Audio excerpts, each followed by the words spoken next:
여러분, 혹시 받아보신 편지 중에 평생 잊지 못할 편지가 있으십니까? 여기 70평생을 까막눈으로 살았던 한 남자가 있습니다. 자신의 이름 석 자도 쓸 줄 몰랐던 그가 죽어가는 아내를 위해 생애 처음이자 마지막으로 연필을 잡았습니다. 삐뚤빼뚤 지렁이가 기어가는 듯한 글씨 속에 담긴 70년의 세월.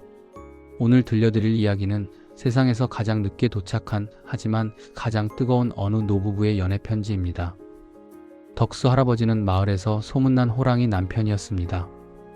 밥 줘, 불 꺼, 자자, 하루 종일 하는 말이라곤 이 세 마디가 전부였던 그야말로 경상도 사나이 중의 사나이였죠.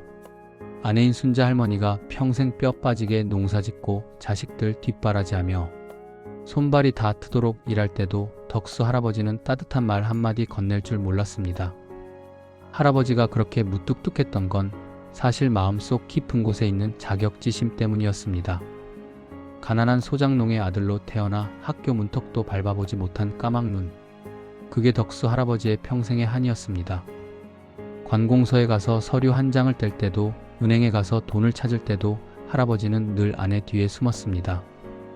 임자, 네가 해라. 나는 눈이 침침해서 안 보인다. 눈이 침침한 게 아니라 그를 몰라서 그랬다는 걸 순자 할머니가 모를 리 없었지만 할머니는 단 한 번도 남편의 자존심을 건드리지 않았습니다.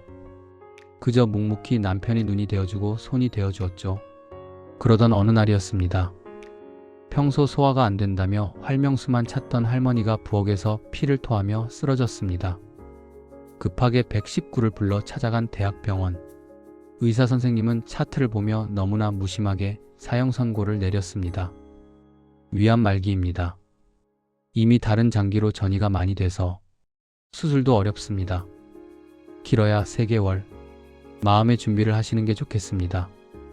하늘이 무너진다는 게 이런 기분일까요? 덕수 할아버지는 의사의 멱살을 잡고 싶었지만 다리에 힘이 풀려 주저앉고 말았습니다. 평생 고생만 시켰는데 따뜻한 밥 한 끼 제대로 사 먹인 적 없고 예쁜 옷 한 벌 못 사줬는데 이제 살만하다 싶으니 죽는다니요. 이건 말이 안 되는 일이었습니다. 병실에 누운 할머니는 오히려 담담했습니다. 영감, 나 먼저 가면 밥은 어떻게? 세탁기는 돌릴 줄 알아요? 죽음을 앞둔 순간에도 남편 끼니 걱정, 빨래 걱정뿐인 아내. 그 모습을 보며 덕수 할아버지는 가슴을 쥐어뜯으며 밖으로 뛰쳐나갔습니다. 병원 비상구 계단에 쭈그려 앉아 70 노인은 어린아이처럼 엉엉 울었습니다. 그런데 그날 이후 할아버지의 행동이 수상해졌습니다. 아내가 입원해 있는 병원을 지키기는커녕 아침만 되면 나 볼일 좀 보고 오리다 하고는 어디론가 사라지는 것이었습니다. 자식들이 물어도 입을 꾹 다물고 해가 뉘엿뉘엿 질 때가 되어서야 땀범벅이 되어 병실로 돌아왔습니다. 할머니는 그런 영감이 야속했습니다. 내가 이제 죽는다니까 꼴 보기 싫어서 밖으로 도나. 혹시 다른 여자가 생긴 건 아닐까? 몸이 아프니 마음도 약해졌습니다. 평생을 믿고 의지했던 남편이 자신의 마지막 곁을 지켜주지 않는다는 사실에 할머니는 밤마다 베개를 적셨습니다. 동네 사람들의 수군거림도 들려왔습니다. 덕수 영감 노망난 거 아니가? 마누라가 다 죽어가는데 읍내 다방을 들락거린다더라. 아이고 불쌍한 순자할매. 평생 고생만 하더니 갈 때도 저렇게 외롭게 가네. 하지만 여러분, 덕수 할아버지는 다방에 간 게 아니었습니다. 바람이 난 건 더더욱 아니었습니다. 할아버지는 매일 아침 읍내 복지관의 가장 구석진 교실로 향하고 있었습니다. 기억, 니은, 디귿. 평생 호미와 낫만 잡았던 할아버지의 투박한 손에 작고 가느다란 연필이 들려 있었습니다. 손가락 마디마디가 굵어져 연필 잡는 것조차 고역이었습니다. 조금만 힘을 주면 연필 심이 툭 하고 부러지기 일쑤였고 글씨는 마음대로 써지지 않아 종이가 찢어지도록 지우고 또 지웠습니다. 할아버지는 한글 교실의 최고령 학생이었습니다. 선생님이 물었습니다. 어르신, 이 연세에 왜 갑자기 글을 배우려고 하세요? 할아버지는 쑥스러운 듯 모자를 푹 눌렀으며 대답했습니다. 네, 급하게 써야 할 편지가 하나 있습니다. 아주 급한 편지입니다. 그 급한 편지를 쓰기 위해 할아버지는 점심도 거르고 연습했습니다. 사랑이라는 두 글자를 쓰는데 꼬박 사흘이 걸렸습니다. 미안하다는 네 글자를 쓰는데 일주일이 걸렸습니다. 글자를 하나씩 배울 때마다 할아버지는 지난 50년 결혼 생활을 되짚어 보았습니다. 사자를 쓰면서는 시집 오던 날 고왔던 아내의 연지 곤지 찍은 얼굴이 떠올라 울었습니다. 랑자를 쓰면서는 첫 아이를 낳고 미역국도 제대로 못 먹였던 게 생각나 가슴을 쳤습니다. 해자를 쓰면서는 자신의 무식함 때문에 아내가 겪었을 무시와 서름이 사무쳐서 연필을 놓칠 뻔했습니다. 그러는 사이 병실에 있는 할머니의 시간은 야속하게만 흘러갔습니다. 할머니의 상태는 하루가 다르게 나빠졌습니다.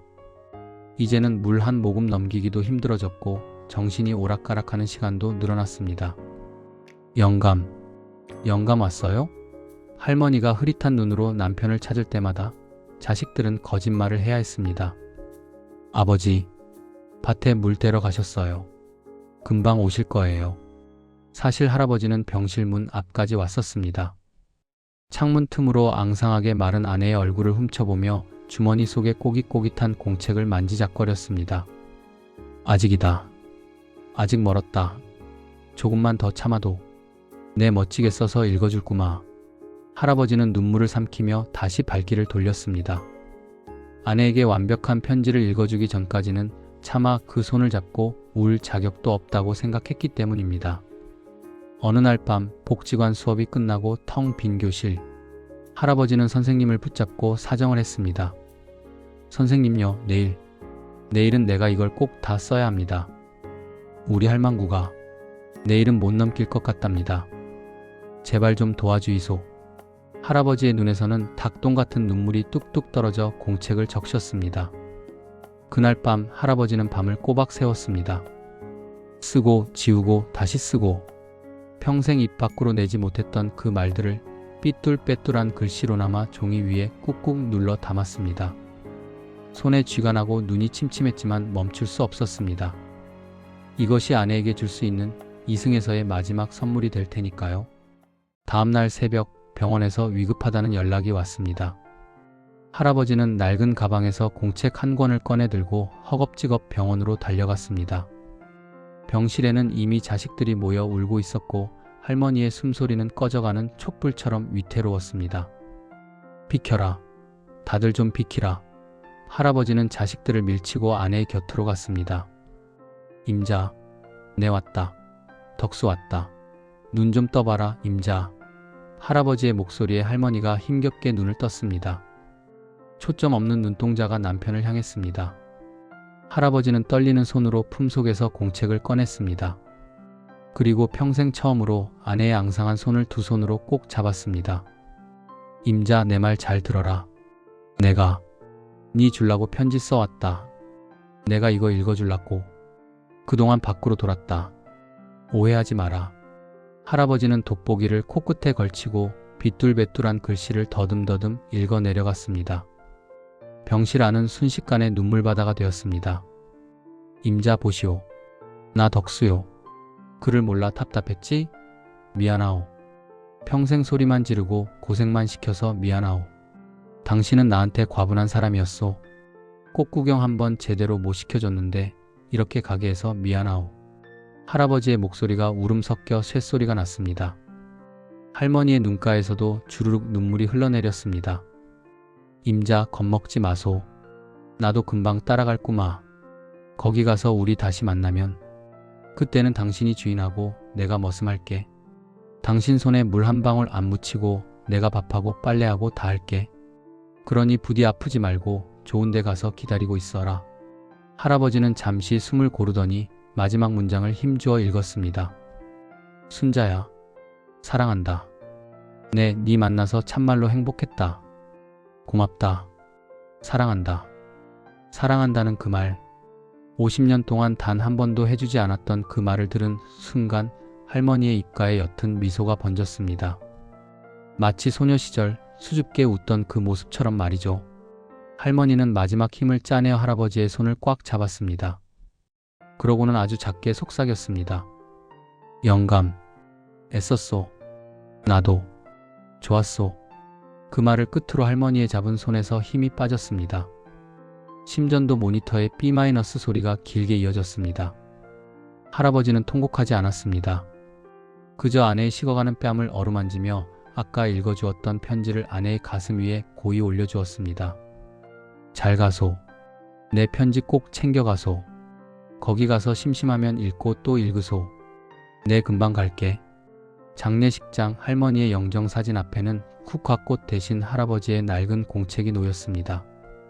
조문객들은 그 삐뚤빼뚤한 편지를 보며 눈시울을 붉혔습니다.